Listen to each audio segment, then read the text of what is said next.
Bonjour à toutes et à tous les amis, c'est Gilles Mansillon. Je me lance dans un partage d'informations. J'espère que ce message sera intéressant pour vous. Je, je viens ici pour parler de spiritualité, mais la spiritualité, c'est pas très pratique dans un sens, dans un monde aussi matérialiste. Éventuellement, on demande à ce que la spiritualité soit pratique.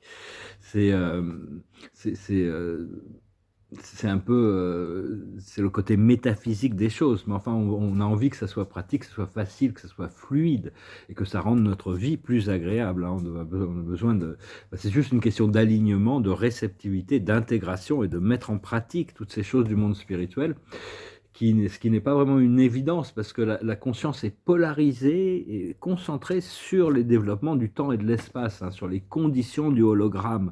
Et donc, c'est un petit peu comme si toute la vie du créateur, de l'unité, de l'amour, se tenait en opposition avec tout ce qui se passe dans le monde physique. Et donc,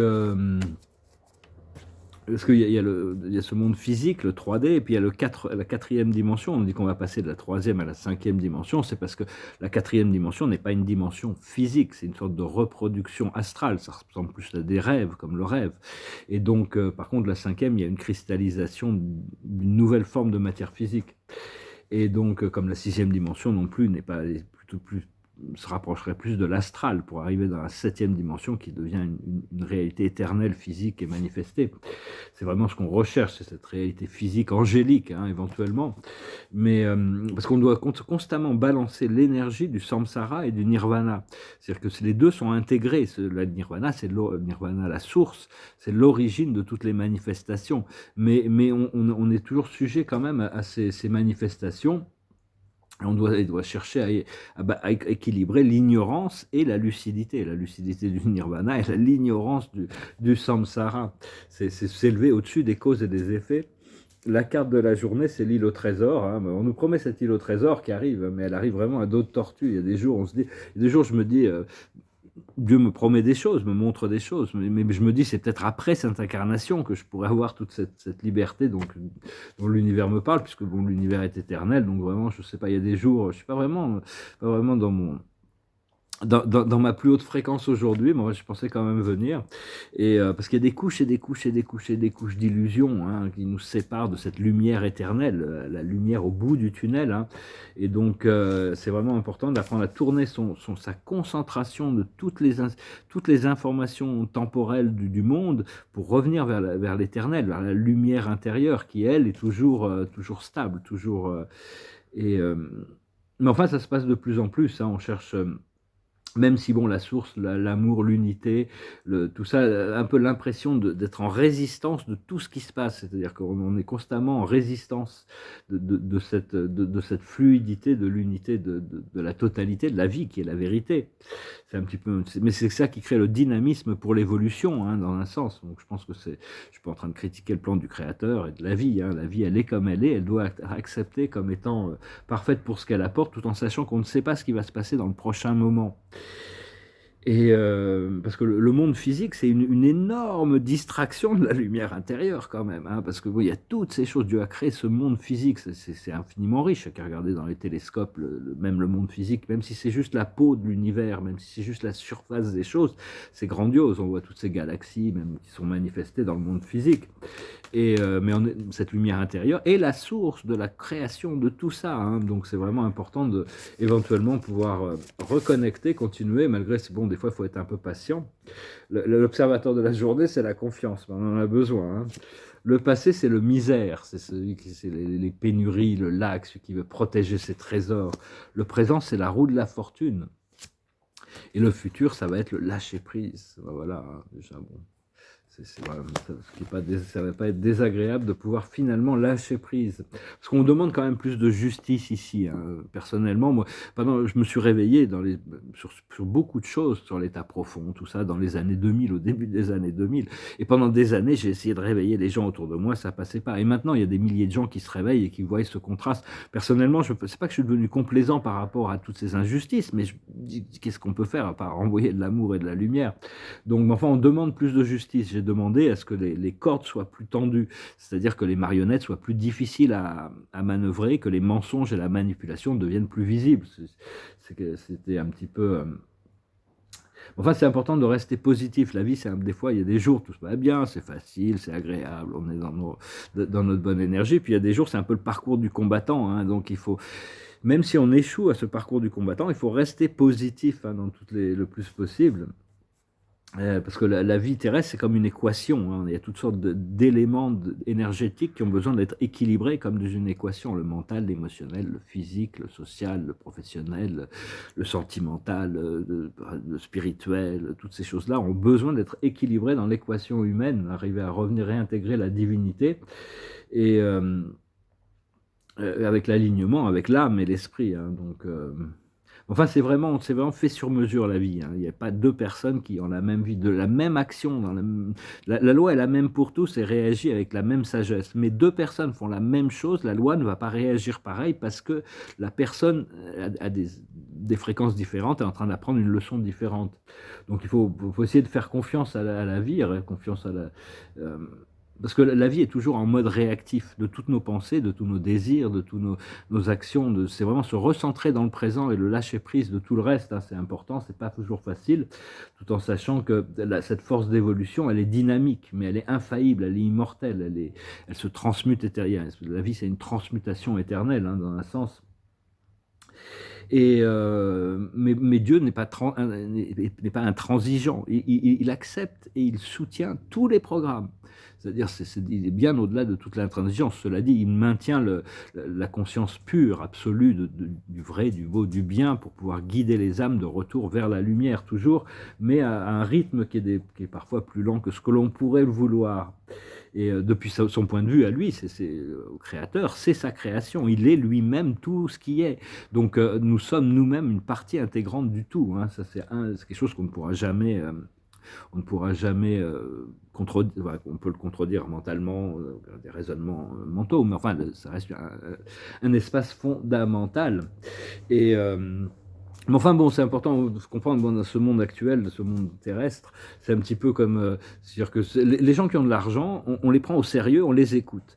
Mais si on n'est pas, si on n'a pas, tout est basé un petit peu sur cet équilibre des choses et tout est basé, c'est-à-dire que quand les gens qui vivent dans la grande pauvreté, c'est comme si on les privait de leur ego, on les privait de leur voix. On vit dans un monde où vraiment c'est... donc dans un sens, je me dis, si je peux faire passer ce message, si je peux me sécuriser financièrement, on m'écoutera plus et le message passera plus, parce que tout ça, rien ne nous appartient en réalité, on ne fait que passer c'est des ressources qu'on peut utiliser quand on les a, et donc c'est juste une question d'accepter un équilibre dans les choses. Mais enfin bon, on a besoin on se prépare vraiment pour un monde qui va transitionner vers quelque chose de complètement nouveau, qui va être, toutes ces limitations vont vraiment disparaître. Il faut garder la foi, c'est pas facile, parce qu'on passe vraiment par des espaces dans la galaxie, dans cette fin de ceinture photonique où il y a toutes sortes de choses qui remontent, et des fois c'est même pas les nôtres, hein.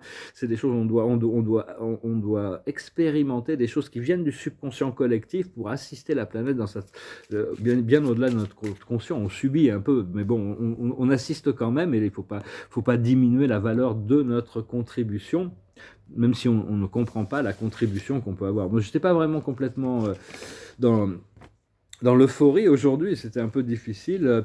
Il y a des groupes d'extraterrestres qui sont en train d'analyser la planète Terre à la recherche d'une vie intelligente. Ils n'en ont pas encore trouvé, parce que bon, ils regardent ce qu'on fait, c'est pas vraiment encore intelligent, mais bon, on se rapproche de ce premier contact, hein, le jour où on pourra être reconnu comme intelligent. L'intelligence, c'est l'amour, le respect, la tolérance, le sens de l'équilibre des choses, le respect de la planète, le respect des uns des autres. Tout ça, c'est ce qui détermine la véritable intelligence émotionnelle. C'est un philosophe qui s'appelait Ulm qui parlait de ça au XVIIIe siècle. Ce que l'on recherche, c'est unifier le champ unifié de la planète Terre, cette cinquième dimension, avec le champ unifié du Créateur infini. C'est... Enfin bon, je veux dire, tout ce que l'on fait, de toute manière, s'accumule, étant des êtres éternels, de toute manière, parce que le moment où on est né, le moment que l'on vit maintenant et le moment où on va mourir, c'est le même moment en réalité. C'est juste une expérience qui nous est donnée à l'intérieur de ce moment. Et mais enfin, chaque moment, ils sont importants, parce que on nous est pas donné éternellement de vivre dans un corps physique. Mais on ne peut pas, personnellement, je je ne rends pas la mère Terre responsable des fois du semblant de médiocrité de l'existence sur la Terre, quoi, parce que on est quand même des créateurs infinis. Enfin, personnellement, je le sais, mais ma vie ne reflète pas du tout tout ce qui peut se passer, tout ce qui peut se passer à l'intérieur. Mais même le Sophia et le Christos ne sont pas responsables des péchés de l'humanité. Il faut comprendre, c'est un peu ça, ou nos propres limitations, nos propres. Et donc, c'est à nous-mêmes de réaligner tout ça avec l'assistance de notre complexe spirituel. Enfin bon, c'est facile aussi pour le monde spirituel, les esprits, les anges, les archanges, les maîtres ascensionnés, d'être toujours dans la sagesse, l'amour, l'équilibre et la paix. Ils vivent ils vivent dans une dimension où il n'y a que ça. Donc bon, ils regardent tout ce qui se passe ici-bas avec compassion. Mais enfin bon, c'est pas toujours facile ici. Il faut pas s'en vouloir. Ici-bas, des fois on a un peu l'impression de dévier de la voie, hein. Euh, mais enfin, c'est pas non plus facile, la mission n'est pas facile, parce que c'est pas facile de convaincre la communauté mortelle des bienfaits de l'amour et de l'unité, de la réalité éternelle de l'âme. Et donc, la plupart des gens ne veulent pas en entendre parler, hein. Ils sont très contents dans leurs propres ombres, dans leur zone de confort, et ils ne veulent pas lâcher prise des jeux de pouvoir et d'ego, hein. Donc c'est pas facile, ça prend du temps. Je continue à demander, je continue à cultiver ce point zéro, hein, ce point zéro de connexion jusqu'au moment où j'espère y arriver dans cette vie. Sinon, on est éternel, on n'est pas trop pressé. Donc voilà, écoutez, je venais vous saluer. Je n'étais pas trop enfant, je suis pas sûr. Je vais peut-être quand même mettre cette vidéo en ligne. Je me suis dit, je vais quand même la faire. Mais enfin, on verra bien on verra bien. Des fois j'ai un peu l'impression de rater mon parcours d'obstacles. C'est justement ça. C'est parce qu'il y a un parcours d'obstacles. Et puis bon, des fois, il y a des obstacles, j'arrive pas à les franchir. Il y en a que je passe, et puis il y en a d'autres que je passe pas. Alors ce qui me fait perdre du temps, et j'ai l'impression que j'ai pas de temps à perdre, et donc je suis un peu faut lâcher prise du jugement j'essaie de lâcher prise des jugements sur moi-même, souvent le jugement sur les autres. Bon, chacun vit sa vie, hein, mais je vais finir avec une chanson qui est assez légère, qui est assez joyeuse. Ça parle d'un champ de fraises qui est éternel. It goes like this. Let me take you down, 'cause I'm going to strawberry fields. Nothing is real, and nothing to get hung about. Strawberry fields forever. Living is easy with eyes closed, misunderstanding all you see. It's getting hard to be someone, but it all works out. It doesn't matter much to me. Let me take you down where I'm going to. Strawberry fields. Nothing is real, and nothing to get hung about. Strawberry fields forever. Always know sometime I think it's me, but I know you know then it's a dream. I think I know I mean a yes, but it's all wrong. That is, I think I disagree. Let me take you down where I'm going to. Strawberry fields. Nothing is real, and nothing to get hung about. Strawberry fields forever. Strawberry fields forever. Strawberry fields forever. C'est vraiment ce monde imaginaire, hein, de toute manière. Bon. Mais enfin bon, au plus on se rapproche d'un point de liberté et de lumière, au plus l'intensité de l'obscurité, on doit faire face à l'intensité de l'obscurité. Et bon, on continue à avoir confiance au Créateur. Voilà, écoutez, je vous remercie d'aimer, de partager, de commenter, de souscrire. Je vous remercie de partager vos idées. J'espère que vous passerez cette période, ces portails, et que tout se passera bien, hein. On verra bien ce que l'avenir nous réserve. De toute manière, il n'y a que le présent, et on continue à travailler sur ce présent. Je vous salue, je vous remercie pour tout. Adonai.